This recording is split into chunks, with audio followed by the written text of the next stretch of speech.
नमस्कार दोस्तों, हमारे YouTube चैनल बुक्स प्ले में आपका स्वागत है।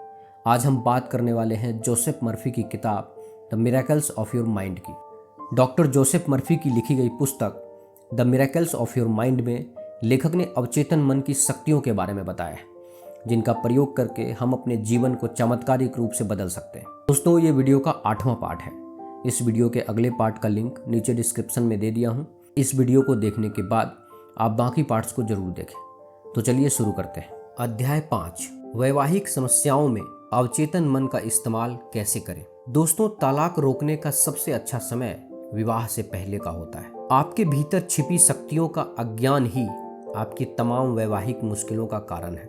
यह सीखें कि सही पत्नी या पति को कैसे आकर्षित किया जाता है। मिसाल के तौर पर, यदि आप महिला हैं और पति खोज रही हैं, तो खुद को तमाम कारण गिनाकर शुरू ना करें कि आप विवाहित क्यों नहीं हो सकती। इसके बजाय खुद को वे सारे कारण बताएं कि आप सुखद रूप से वैवाहिक क्यों हो सकती हैं। अपनी शब्दावली से नहीं कर सकता को हटा दें। जिसे यकीन होता है कि वह कर सकता है, वह सचमुच कर सकता है। अब आप जान चुके हैं कि अवचेतन मन कैसे काम करता है। आप जान गए हैं कि आप इस पर जिसकी भी छाप छोड़ते हैं, उसी का अनुभव आपके संसार में किया जाएगा।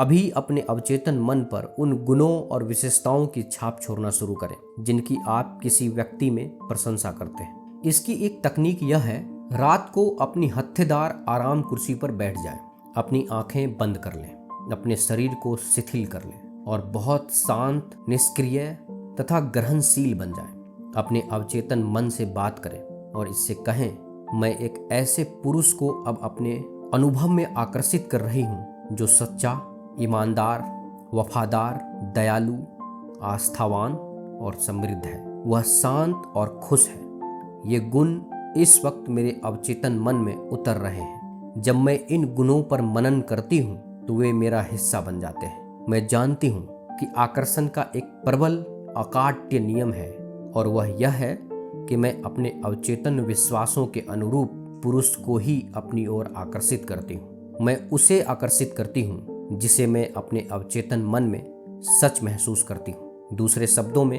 मैं जानती हूँ कि नियम के अनुसार मैं उसी पुरुष को आकर्षित करूँगी जो मेरे मनचाहे व्यक्ति के बारे में मेरी भावनाओं, विश्वासों और अवचेतन मन पर छोड़ी छापों के अनुरूप होगा। अपने अवचेतन मन में बीज बोने की इस प्रक्रिया का अभ्यास करें। फिर आपको ऐसे व्यक्ति को आकर्षित करने की खुशी मिलेगी जिसमें वही गुण और विशेषताएं हो जिन पर आपने मानसिक मनन किया था। अवचेतन बुद्धि एक रास्ता खोल देगी जहां आप दोनों अपने अवचेतन मन के अकाट्य और अपरिवर्तनीय नियम के अनुसार मिलेंगे। आपके अंदर जितना प्रेम, निष्ठा और सहयोग है, उसका सर्वश्रेष्ठ देने की तीक्ष्ण इच्छा रखें। प्रेम के उपहार के प्रति ग्रहणशील बने जो आपने अपने अवचेतन मन को दिया है। पुरुष और महिला के विवाह को प्रेम का कार्य होना चाहिए। सच्चाई, ईमानदारी, दयालुता और अखंडता प्रेम के प्रकार हैं। प्रत्येक को दूसरे के साथ पूरी तरह ईमानदार और सच्चा रहना चाहिए। वह विवाह सच्चा नहीं होता जब कोई पुरुष किसी महिला से उसके पैसे, सामाजिक ओहदे या अपने अहम को ऊपर उठाने के लिए विवाह करता है, क्योंकि वहाँ कोई ईमानदारी या सच्चाई नहीं होती। ऐसा विवाह दिल का नहीं होता।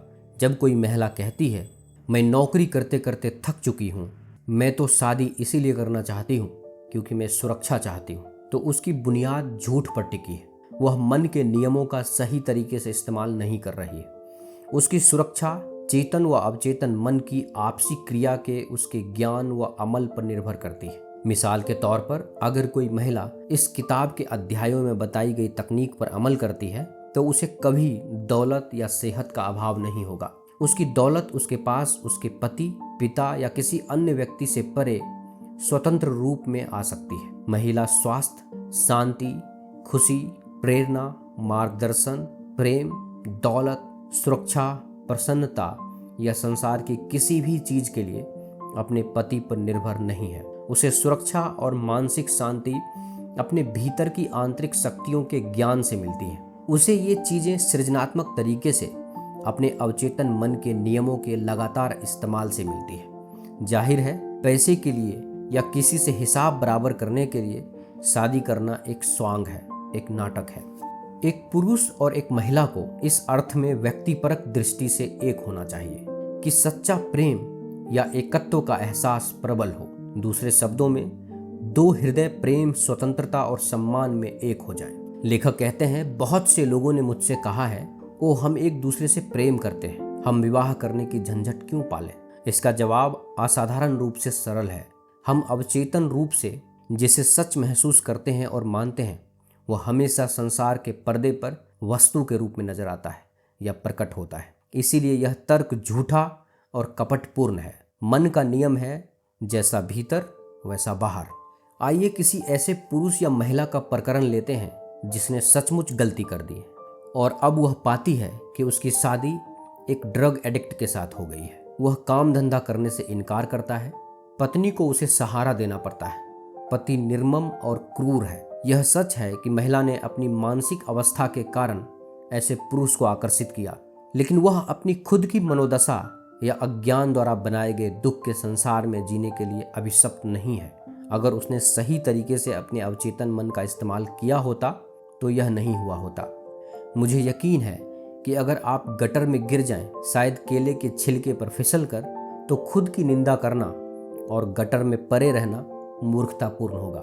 करने के लिए स्पष्ट चीज यह है कि उठकर गटर से बाहर निकलें, खुद को धोएं और आगे बढ़ जाएं। यहाँ जिस महिला का जिक्र किया गया था, उसने अपना सामान बांधा और इस आदमी को छोड़ दिया। महिला को एहसास हो गया था कि स्थिति असहनीय है। निश्चित रूप से यह महिला उस आदमी के साथ रहने के लिए अभिशप्त नहीं थी जब उनके दिल और दिमाग मीलों दूर थे। आप दो लोगों को एक रस्सी से इकट्ठे बांध सकते हैं, लेकिन हो सकता है कि वे विचार, भावना और दृष्टिकोण में एक दूसरे से उत्तर व दक्षिण ध्रुव जितने दूर हों। जब आपका मन तथा दिल कहीं और होते हैं तो आपका मानसिक तलाक हो जाता है। ऐसी परिस्थितियों में इकट्ठे रहना सभी कोणों से अस्त व्यस्त या विनाशकारी होता है। विवाह दो दिलों का संगम है। जहां दो दिल प्रेम और शांति में एक साथ बंधे न हो, वहां कोई विवाह नहीं है। व्यभिचार पहले दिल में घटित होता है। हृदय भावनाओं का स्थान है। यदि आप अपने जीवन साथी के प्रति द्वेषपूर्ण हैं, उससे नफरत करते हैं और उसकी आलोचना करते हैं, तो आप पहले ही अपने दिल में व्यभिचार कर चुके हैं। विनाशकारी और नकारात्मक मार्गों में अपनी मानसिक व भावनात्मक कार्य प्रणालियों को दिशा देना व्यभिचार करना है। हमेशा याद रखें कि व्यभिचारी अवस्था पहले मन में घटित होती है। शारीरिक कार्य मानसिक अवस्थाओं के अनुसरण करते हैं, वे उनसे पहले नहीं आते। दोस्तों, ऐसा हो सकता है कि जब आप यह सुन रहे हैं तो शायद आप कह रहे हैं कि मैं एक युवा दंपत्ति को जानता हूं जिनका हाल ही में विवाह हुआ था। उन दोनों ने मन के नियमों का इस्तेमाल किया। वे हर तरीके से पूरी तरह सुखी नजर आ रहे थे। अब वे तलाक के बारे में सोच रहे हैं। जिस मानसिक नजरिए ने उन्हें एक दूसरे के प्रति आकर्षित किया और प्रिय बनाया था, विवाह कायम रखने के लिए उसे बनाए रखना चाहिए और मजबूत बनना चाहिए। यदि कोई मतभेद उत्पन्न होता है या हल्की बहस होती है और एक जीवन साथी अपने मन में द्वेष या शत्रुता जैसे किसी नकारात्मक विचार को पाल लेता है, तो वह अपने मन में भूल के साथ एक हो रहा है और यह वैवाहिक खुशी के लिए विनाशकारी होता है। विवाहित लोगों में जो छोटे मोटे झगड़े और बहस होती है, उनसे चोट नहीं पहुंचेगी। यह तो सतत शिकायत या दुर्भावना होती है जो नुकसान करती है। जब कहे गए कठोर शब्दों को कुछ मिनट बाद भुला दिया जाता है और माफ कर दिया जाता है, तो कोई नुकसान नहीं होता।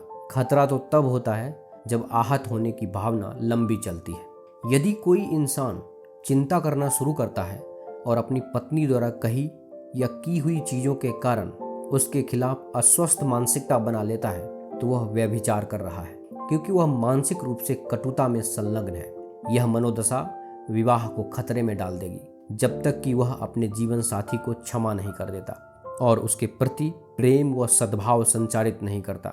जो आदमी कटु और द्वेषपूर्ण है, उसे अपनी नुकीली टिप्पणियां निगलने दें। दूसरों का ध्यान रखने, दयालु और सभ्य होने के लिए उसे लंबी दूर तक जाने दें। वह कुशलता से मतभेदों से कन्नी काट सकता है। अभ्यास और मानसिक प्रयास से वह बैर भाव की आदत से बाहर निकल सकता है। फिर वह न सिर्फ अपनी पत्नी के साथ बेहतर संबंध बनाने में समर्थ होगा, बल्कि अपने कारोबारी सहयोगियों के साथ भी ज़्यादा अच्छे संबंध बनाएगा।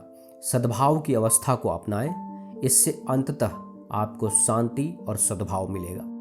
दोस्तों, आप देख रहे हैं जोसेफ मर्फी द्वारा लिखी गई book the miracles of your mind की समरी। यह समरी आपको कैसी लगी, कृपया हमें नीचे कमेंट बॉक्स में कमेंट करके ज़रूर बताएं। अगर आपको यह समरी अच्छा लगा हो तो इसे अपने फ्रेंड्स और फैमिली के साथ अवश्य शेयर करें और हमारे लेटेस्ट वीडियो को देखने के लिए हमारे YouTube चैनल बुक्स प्ले को सब्सक्राइब करें। धन्यवाद।